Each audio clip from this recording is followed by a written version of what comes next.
der Polizei zwar leider nicht beweisen, aber ich weiß aus erster Hand, dass ihr euch in einer Gartenlaube versteckt hattet. Ihr seid gesehen worden. Und dann hast du den Kleinen zurückgebracht, als dir die ganze Sache zu heiß wurde. Das ist nicht wahr. Habe ich da etwa ins Schwarze getroffen? Sie sind verliebt. Wer ist denn der Glückliche?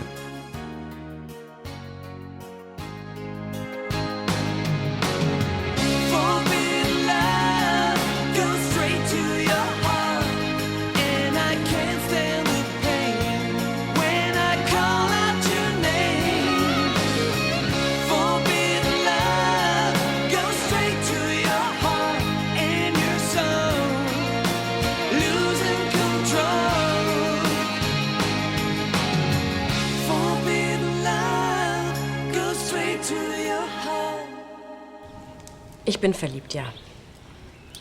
Aber derjenige weiß nichts davon. Und das soll auch so bleiben. Das passt überhaupt nicht zu Ihnen. Also ich dachte, Sie würden die Dinge eher direkt angehen. Zumindest haben Sie gestern Abend den Eindruck auf mich gemacht. Diese Sache ist wirklich total hoffnungslos.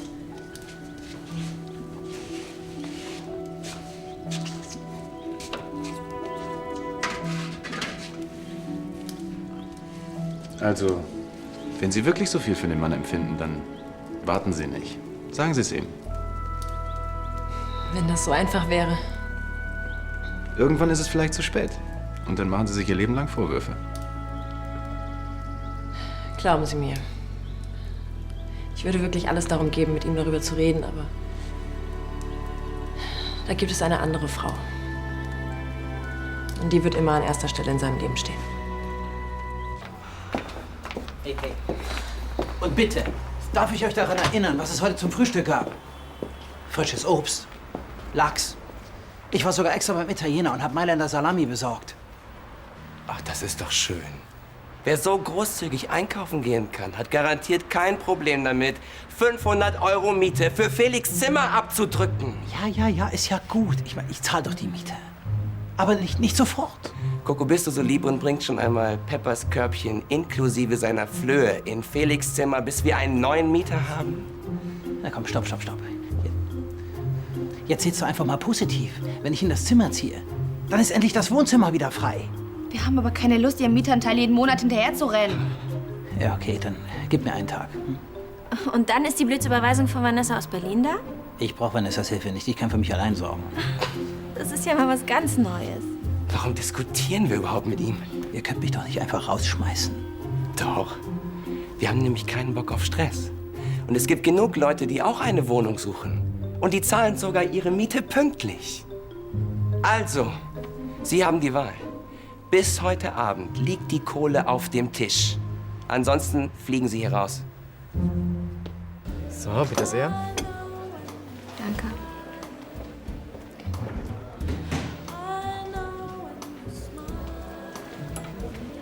Tanja, Schwesterherz, gibt es nicht irgendeinen Zauberspruch, damit man dich los wird? Tanja, bitte, wir müssen reden. Kannst du nicht Angelo erzählen, was du auf dem Herzen hast? Tanja, bitte. Ach ja, ich vergaß. Du verkehrst ja neuerdings lieber in Adelskreisen. Schade nur, dass dich da auch keiner ernst nimmt. Eigentlich wollte ich dir nur sagen, dass ich Düsseldorf verlassen werde. Das ist gut. Darauf genehmige ich mein Prosecco. Hör mir doch bitte einfach mal zu. Was möchtest du mir denn erzählen? Mal wieder einen neuen Plan, wie ich meinen Sohn zurückbekomme? Das mit der Entführung war idiotisch.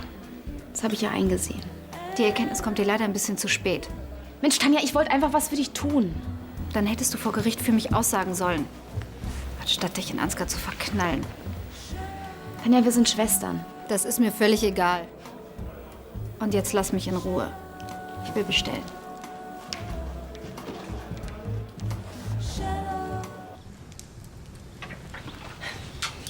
So geht's wieder. Ja. Alles wieder getrocknet? Ja, vielen Dank nochmal und Entschuldigung für... Naja, das war ja selbstverständlich. Ich bitte Sie. Ja, Sie haben den Raum schon gesehen hier. Haben Sie dazu noch weitere Fragen?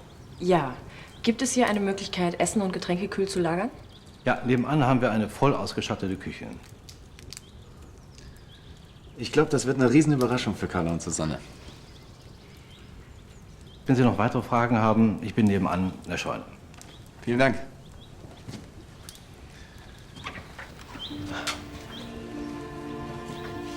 Sie verstehen sich sehr gut mit Ihrer Schwester, oder? Ja, natürlich. Genauso wie mit meinem Vater und meinen übrigen Geschwistern. Bis auf einen natürlich. Ihren Bruder Ansgar. Wenn der nicht so ein Kotzbrocken wäre, könnte man fast meinen, wir wären eine richtig harmonische Familie. Wobei, das wäre auch wieder beängstigend. Wieso? Eine Familie, die zusammenhält, sich versteht. Was wünscht man sich mehr? Werden Sie Ihren Bruder auf den Polterabend einladen? Also es wäre nicht das erste Mal, dass er sich einen Spaß daraus macht, Carla eine Feier zu vermiesen. Zumal er jetzt auch noch weiß, dass ich tablettenabhängig war. Ich bin mir ganz sicher, es würde ihm eine Riesenfreude bereiten, es genau bei der Gelegenheit meiner Familie zu stecken. Dann sorgen Sie dafür, dass es nicht so weit kommt. Ja, und wie? Indem Sie es Ihrer Familie selbst beichten. Sie wird verstehen, was es für Sie bedeutet hat, dass Sie Ihre Frau verloren haben. Oder ist meine Idee so abwegig? Nein, ganz und gar nicht. Ich habe nur gerade überlegt, aus was für einer Familie Sie wohl kommen. Über die gibt es nicht besonders viel zu erzählen. Kommen Sie schon. Das glaube ich Ihnen nicht.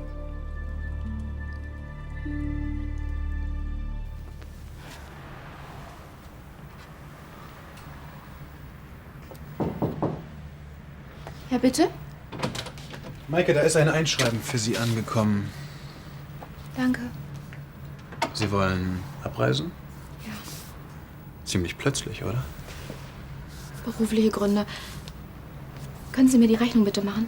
Aber natürlich, wenn Sie mich suchen, ich bin unten.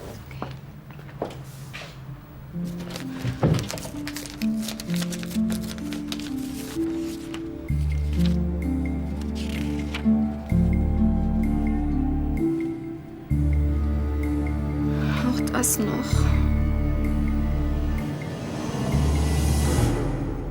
Mein Bruder spielt ziemlich gut Gitarre und meine kleine Schwester Schlagzeug. Früher hatten wir eine Art Band. Und dann sind unsere Nachbarn weggezogen. Klingt trotzdem nach einer musikalischen Familie. Scheint wohl in Ihren Genen zu liegen. Eher nicht, Wieso das denn nicht? weil ich bin adoptiert. Tut mir leid, ich wollte Ihnen nicht zu nahe treten. Kein Problem. Meine Adoptiveltern haben mich immer gut behandelt. Jetzt machen Sie mich allerdings wirklich neugierig. Ich meine, Sie müssen natürlich auf die Frage nicht antworten, wenn Sie nicht wollen, aber kennen Sie Ihre leiblichen Eltern? Okay. Geht mich auch nichts an. Nein, nein. Ich kann Ihnen nur nicht sehr viel dazu sagen. Alles, was ich über meine Eltern weiß, ist, dass mein Vater nicht mehr lebt und meine Mutter... Ich bin noch auf der Suche nach ihr.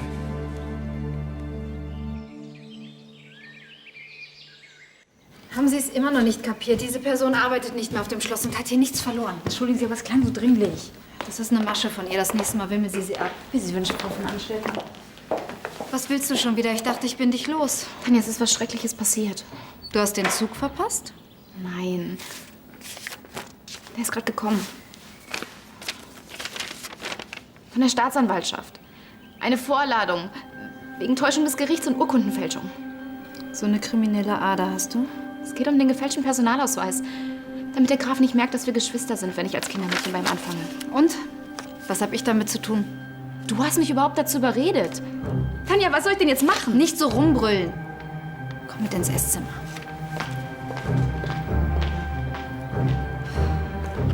Das schaffen wir niemals. Die Miete mit Nebenkosten geteilt durch 4 Leute. Und dann noch die Pacht für den Club, auch plus Nebenkosten.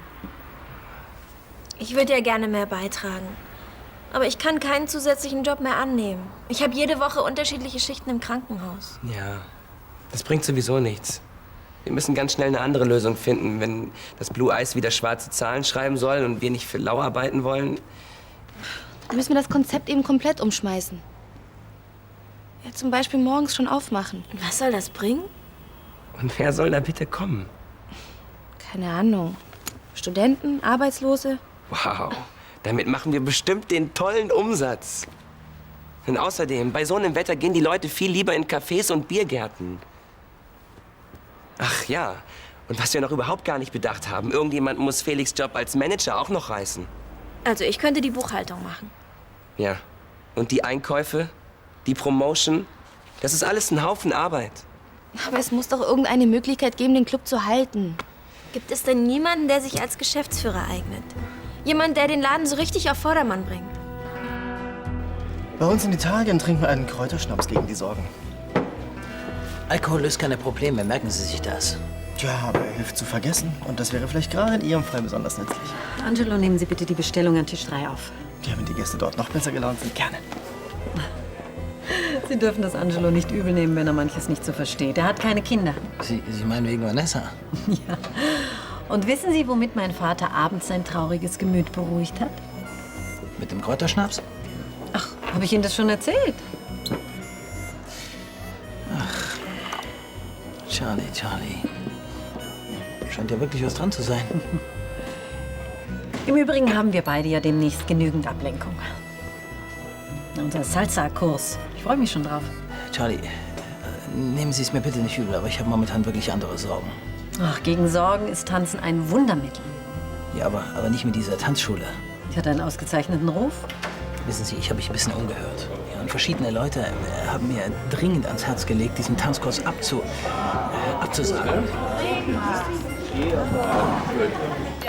Tja, das ist ja eine lustige Bande, was? Ja, das fürchte ich auch. Ja, Sie sind bestimmt der Charlie Schneider. Wer bin ich?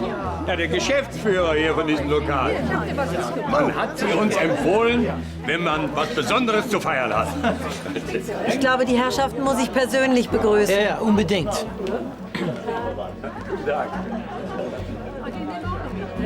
Mein Gott, du bist ja noch genauso hysterisch wie früher. Weißt du eigentlich, was das für mich bedeuten kann? Eine Geldstrafe. Wenn du Pech hast, ein paar Monate Knast. Das könnte dir sowieso mal ganz gut tun. Ich muss vielleicht ins Gefängnis? Ja, das wäre doch toll. Dann stehst du nicht mehr jeden Tag auf der Matte. Tanja, du musst deine Anwältin anrufen. Die muss mich da rausholen. Das wird ja immer schöner. Du tickst wohl nicht richtig. Aber du kannst mich doch nicht hängen lassen. Tanja, wir sind Schwestern. Ja, leider. Und weißt du, was ich mir seit meinem 5. Lebensjahr mehr als nur einmal gewünscht habe? Dass unsere Mutter damals nicht gemerkt hätte, wie ich dich im Garten mit Vogelbeeren gefüttert habe. Das meinst du jetzt nicht ernst? Doch. Also sieh zu, wie du klarkommst. Das muss ich schließlich auch.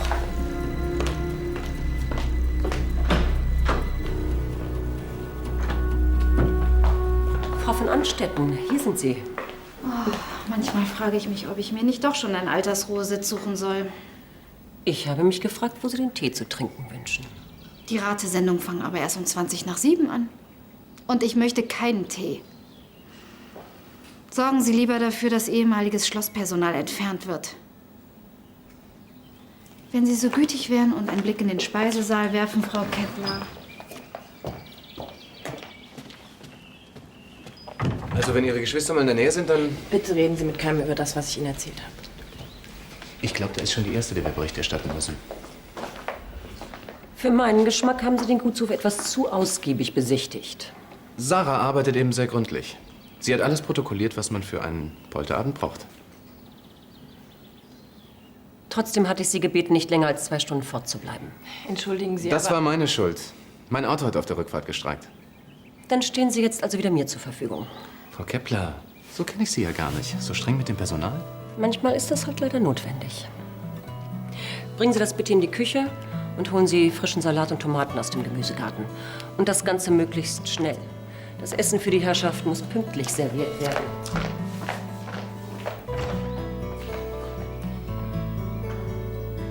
Was ist denn mit der los? Das ist nur äußerlich. In Wirklichkeit ist sie total locker drauf.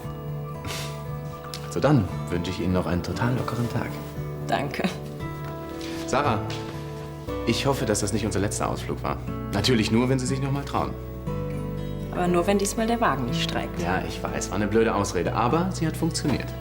Also.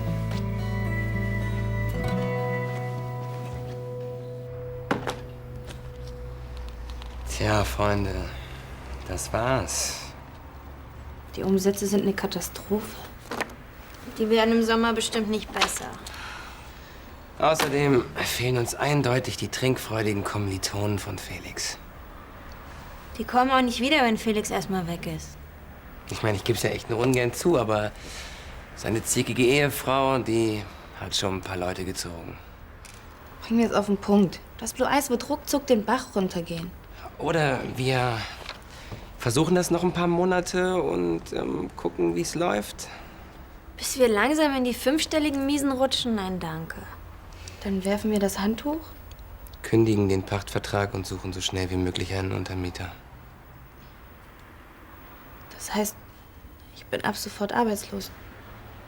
Hey, du findest ganz schnell wieder einen neuen Club. Es wird aber nie wieder so wie im Blue Eyes. Und noch ein bisschen Musik. Wir sind nämlich eine sehr singfreudige Truppe. Und tanzen können wir auch. Das glaube ich Ihnen gerne, nur meine Gäste kommen hierher, um in Ruhe zu speisen. Das hat der Wirt auf unserer letzten Wandertour durch die Rhön auch gesagt. Und eine Stunde später haben die Gäste alle mitgeschunkelt. Das war unvergesslich. Also es tut mir leid, aber ich fürchte, dass wir Ihren Ansprüchen nicht gerecht werden können. Sie müssen mich jetzt entschuldigen, ich muss mich um die anderen Gäste kümmern. Herr Angelo, Sie können vielleicht doch bei Ihrer Chefin ein gutes Wort für mich einlegen. Wir verzichten dann auch auf die Tanzeinlage. Ja, sehr freundlich, aber wenn Frau Schneider meint, es ist nicht möglich, dann... Ja, hab schon verstanden, hab schon verstanden. Sie sind wirklich ein echter Italiener. Als wir letztes Jahr am Gardasee waren... Einen Moment, junger Mann. Angelo, ich glaube, die Chefin wartet.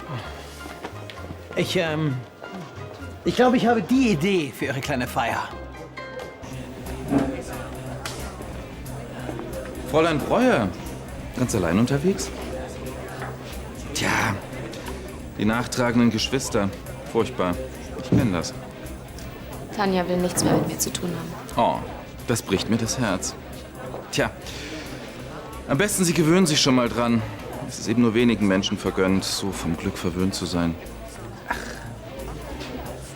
Da fällt mir ein, ich glaube, Sie haben noch diverse Kleider bei mir im Penthouse. Ich wäre Ihnen sehr verbunden, wenn Sie die demnächst mal abholen könnten. Möglichst bald. Und kommen Sie doch bitte, wenn ich nicht da bin, ja? Ich fürchte, ich muss jetzt los. Ihre Leidensmiene ist ja auch nicht wirklich unterhaltsam.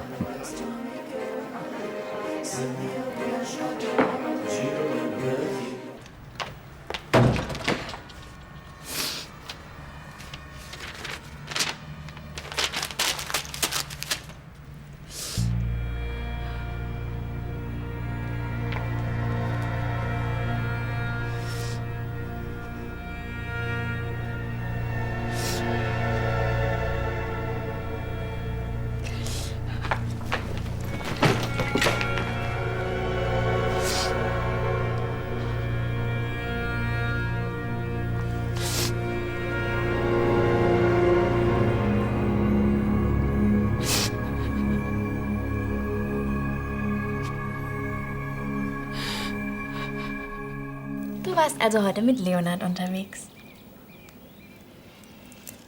Begeisterung pur. Habt ihr einen Friedhof besichtigt? Ein Gut, auf dem er für seine Schwester den Polterabend organisieren will. Aber das ist doch romantisch. Und? Warum kann ich nicht einmal meine Klappe halten? Du hast ihm gesagt, dass du auf ihn stehst? Psst. Nein, natürlich nicht. Aber ich habe ihm trotzdem zu viel erzählt. Dass ich adoptiert bin, dass ich auf der Suche nach meiner Mutter bin. Aber er weiß nicht, dass es die Kepler ist. Und gestern erzähle ich ihm noch, dass ich immer die Wahrheit sage und niemals lüge. Ziemlich konsequent was.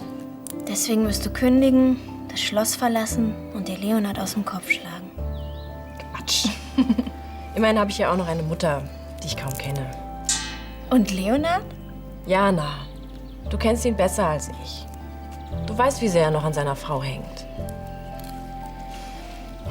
Darum mache ich mir auch keine Hoffnung, sondern freue mich einfach, dass wir vielleicht sowas wie Freunde werden.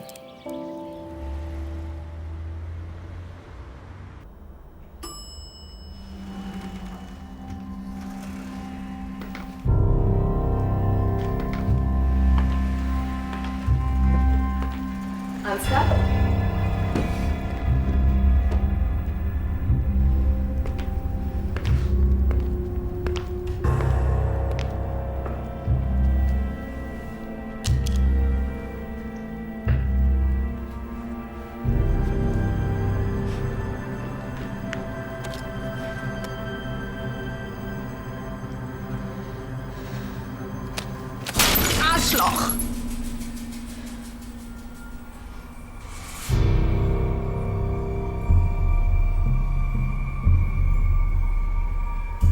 jetzt noch ein Gruß vom dummen Naivchen.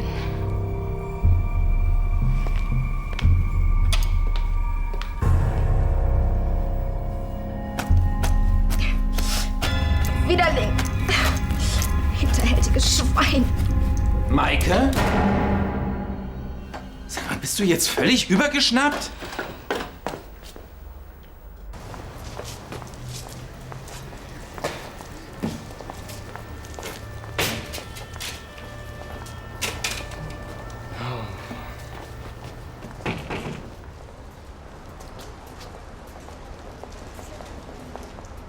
Ich kann ja Gregor fragen, ob er regelmäßig einen Abend mit Musik im No Limits machen will. Tolle Idee. Ich darf gar nicht daran denken, wie öde das wird.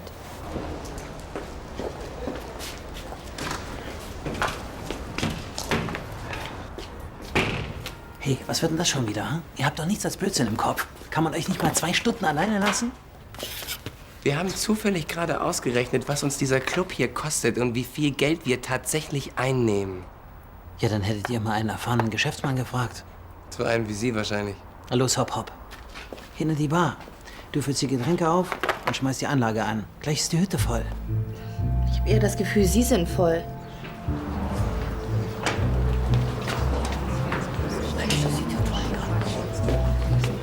Was wird denn das hier? Halt bloß die Klappe und mach dich hinter die Bar. Verstanden? Na, Herr Klettenberg? Ja? Plätten. Ja, klar. Herr von Weinbach, also da wird man ja gleich wieder 20. Ja, ja, und wenn unsere Plattenauflegerin erst mal loslegt, dann eine Frau. Das glauben meine Kinder mir nie.